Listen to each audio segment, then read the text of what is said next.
So what is sociology? You've probably heard the jokes, right? That it's just the study of the obvious. But what if I told you it's actually a key to seeing the world in a completely new and honestly pretty radical way?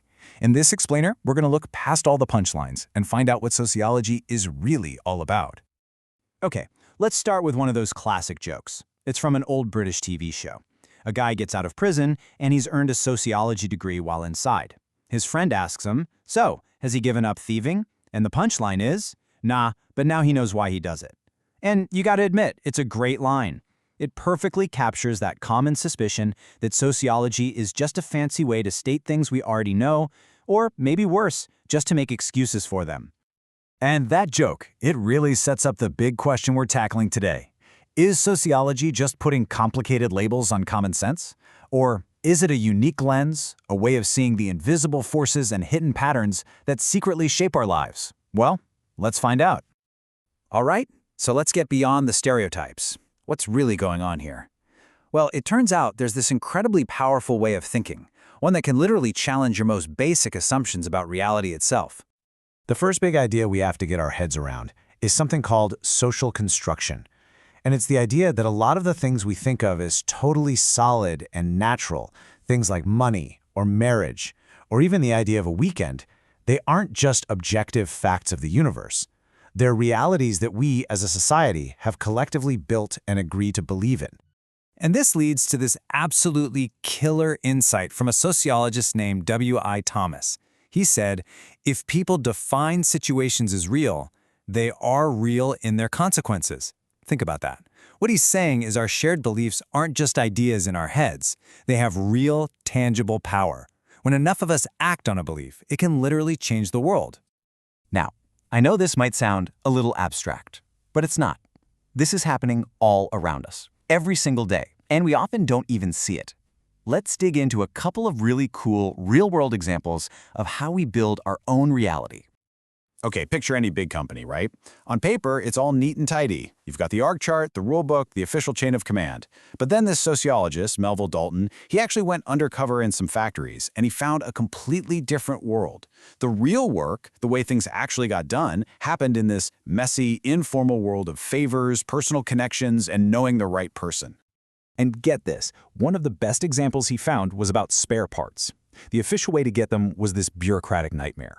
So what did the managers do? They created their own secret stashes on trolleys. And the best part is, even the inspectors were in on it. They'd give a quiet heads up before a surprise audit so the managers could hide their stash. They had built a whole informal system just to make the official system work. We even see this with something as serious as crime. A concept called labeling theory shows us that an act isn't just automatically criminal. It has to become criminal through a social process. At every single step, there's a human judgment call. Do the police make an arrest? Does the prosecutor decide to press charges? Does a court actually apply the label criminal? Each decision filters reality, constructing who gets that label and who doesn't. So that brings us to another key power of sociology, its uncanny ability to expose the hidden forces and invisible patterns that are constantly guiding our behavior, often in ways we don't even realize. I mean, think about one of the most personal decisions you can make, falling in love. We experience it as this totally unique individual free choice. And yet, when sociologists look at the data, a shockingly clear pattern emerges. We overwhelmingly choose partners who are very similar to us, in social class, in education, even in race. It's like even our most personal feelings are following a powerful social script we never even knew existed. So what's happening here? Well, this is what sociologists call a hidden cause. And look, it's not a conspiracy.